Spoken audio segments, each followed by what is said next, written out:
Shalom saudaraku, berjumpa kembali bersama dengan saya, Pendeta Jakob Setio, dalam program Sapa Jemaat di Rumah. Mari kita masuk dalam hadirat Tuhan, kita berdoa, mohon penyertaan dan berkat Allah dicurahkan atas kita. Bapa, kami menyerahkan waktu renungan firman Tuhan kali ini ke dalam tangan kasih-Mu. Mohon hikmat-Mu, mohon pencerahan daripadamu. Biarlah kami mengerti akan kehendak-Mu, supaya sepanjang hari ini menjadi hari yang diberkati, di mana kami boleh hidup seturut dengan kehendak-Mu. Berfirmanlah Tuhan, kami siap diberkati. Di dalam nama Yesus kami berdoa dan bersyukur kepadamu. Haleluya, amin. Firman Tuhan kali ini terambil dari Yesaya 59 ayat 1 dan 2.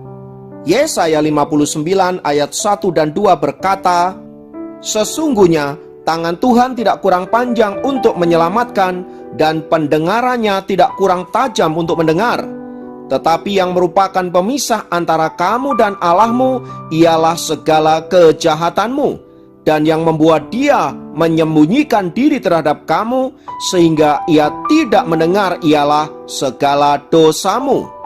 Saudaraku, pernyataan firman Tuhan di atas ingin memberitahu kita bahwa tidak semua doa-doa kita dijawab oleh Tuhan. Rupanya bukan karena Tuhan tidak peduli kepada kita, tetapi ada sesuatu yang menghalangi doa kita kepada Allah. Nah, halangan-halangan inilah saudaraku yang menyebabkan Allah berpaling dari hidup kita dan tidak mendengarkan setiap seruan dan permohonan kita. Pertanyaannya adalah, halangan apa sajakah itu? Yang pertama, karena kita tidak berseru dengan sepenuh hati.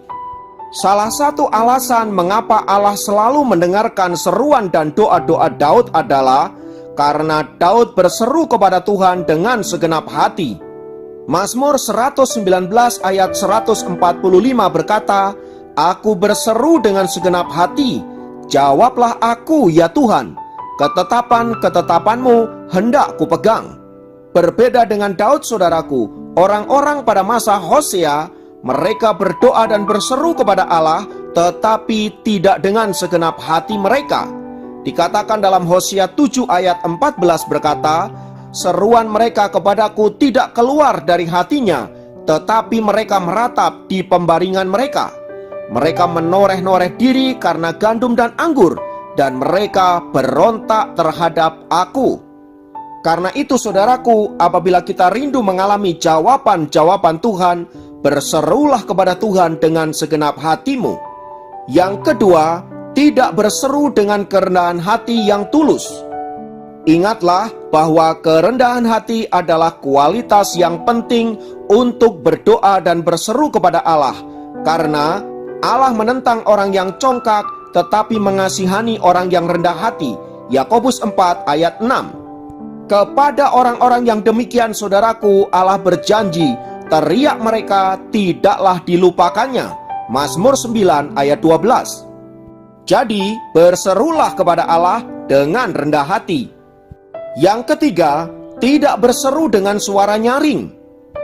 Bila seorang bayi merengek, ibunya mungkin akan melongo untuk melihat apa ada yang salah dengan bayi itu. Tetapi bila bayi itu menjerit, ibunya akan bergegas mendekatinya untuk siap memberikan pertolongan. Ilustrasi di atas ingin memberitahu kita bahwa pentingnya untuk kita berseru dengan suara nyaring. Ini untuk mempertegas keseriusan kita, kesungguhan kita akan permohonan kita kepada Allah. Daud sendiri sangat menekankan akan hal ini. Itulah sebabnya dalam Mazmur 55 ayat 18 ia berkata, "Di waktu petang, pagi, dan tengah hari, aku cemas, berdoa dan berseru, dan Ia mendengar suaraku." Yang keempat, kita harus hati-hati dengan perkataan kita. Siapa tahu kita pernah bernasar, tetapi kita ingkar untuk menepatinya. Saudaraku, ingatlah bahwa setiap perkataan yang keluar dari mulut kita harus dipertanggungjawabkan kepada Allah. Terlebih bila hal itu menyangkut janji-janji kita di hadapan Allah. entahlah itu misalnya menyangkut bernasar atau menyangkut janji pernikahan kita. Janganlah kita menjadi orang-orang yang ingkar akan janji-janji itu, karena Allah akan memandang bersalah kepada kita karena ucapan yang pernah kita katakan di hadapannya.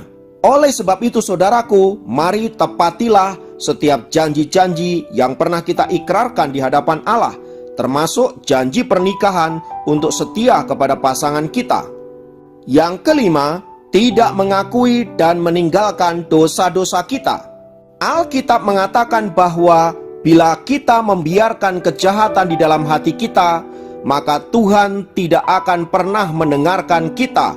Mazmur 66 ayat 18. Contoh praktis akan hal ini ada di dalam Hakim-Hakim 10 ayat 10 sampai 14. Di sana dikatakan, lalu berserulah orang Israel kepada Tuhan. Katanya, kami telah berbuat dosa terhadap Engkau, sebab kami telah meninggalkan Allah kami, lalu beribadah kepada para Baal. Tetapi firman Tuhan kepada orang Israel, bukankah aku yang telah menyelamatkan kamu dari tangan orang Mesir, orang Amori, Bani Amon, orang Filistin, orang Sidon, suku Amalek dan suku Maon yang menindas kamu ketika kamu berseru kepadaku? Tetapi kamu telah meninggalkan aku dan beribadah kepada Allah lain. Sebab itu aku tidak akan menyelamatkan kamu lagi. Pergi sajalah berseru kepada para Allah yang telah kamu pilih itu. Biar merekalah yang menyelamatkan kamu pada waktu kamu terdesak. Ayat di atas ingin menegaskan kepada kita saudaraku, bahwa kita tidak mungkin mendapat jawaban dari seruan-seruan kita kepada Allah tanpa kita meninggalkan dosa-dosa dan mengakui segala kesalahan-kesalahan kita. Ini persis sama seperti yang dikatakan Yesaya 59 ayat yang kedua bagian akhir. Dosamulah yang membuat engkau tidak menerima jawaban dari Tuhan. Karena itu saudaraku, agar doa-doa kita tidak terhalang di hadapan Allah, mari kita mengakui segala kelemahan, dosa-dosa, dan kejahatan-kejahatan yang kita lakukan. Jika kita tulus meminta kepada Allah, Allah pasti mengampuni kita. Yang keenam, tidak menanggapi kebutuhan orang-orang di sekitar kita. Ini kelihatannya sepele, tetapi Allah memperingatkan kita, bila kita tidak mendengar seruan orang miskin, Dia juga tidak akan mendengar seruan kita. Amsal 21 ayat 13 berkata, siapa menutup telinganya bagi jeritan orang lemah, tidak akan menerima jawaban kalau ia sendiri berseru-seru. Anak-anak Tuhan, kita harus hidup di dalam kemurahan hati, terutama kepada orang-orang miskin yang membutuhkan. Kita juga harus bersikap adil dan peduli kepada orang-orang yang mungkin ada di sekitar kita yang membutuhkan pertolongan kita.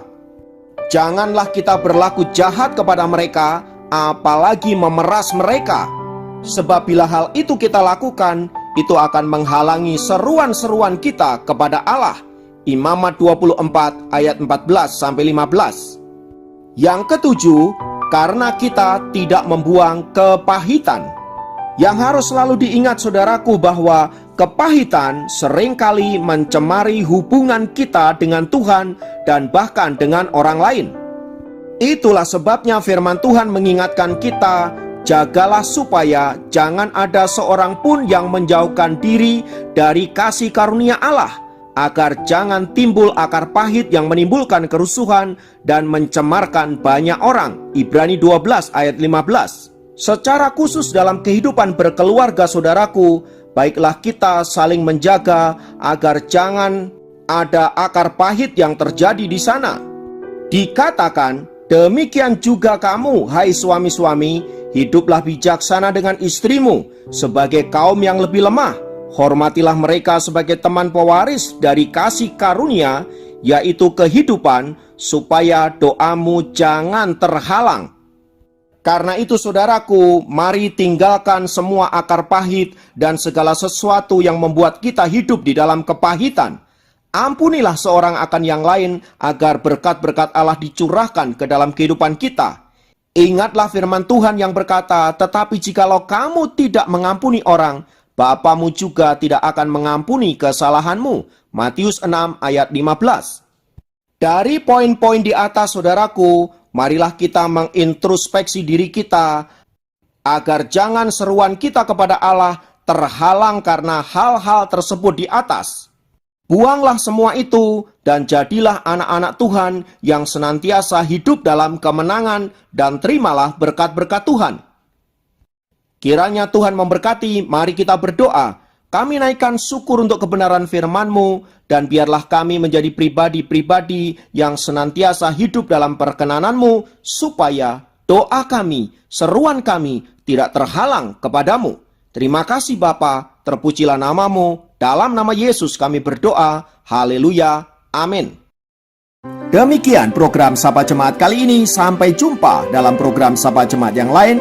Tuhan Yesus memberkati.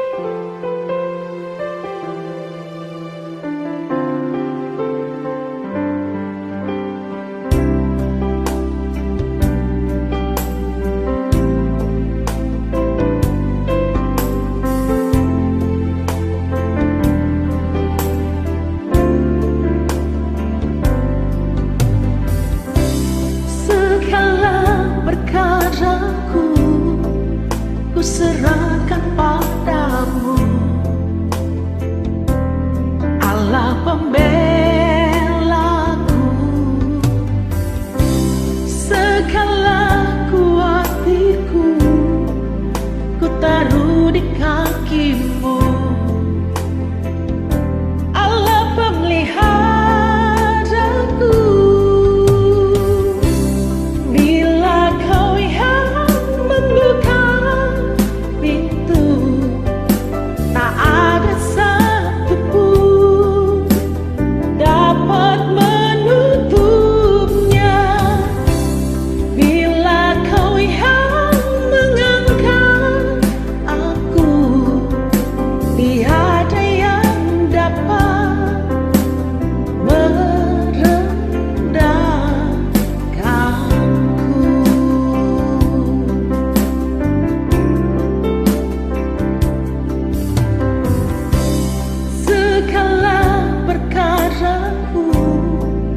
Ku serahkan padamu, Allah pembelaku, segala kuatirku ku taruh di kakimu, Allah pemeliharaku. Bila kau yang membuka pintu, tak ada satupun dapat menutupnya. Bila kau yang mengangkat aku, tiada yang dapat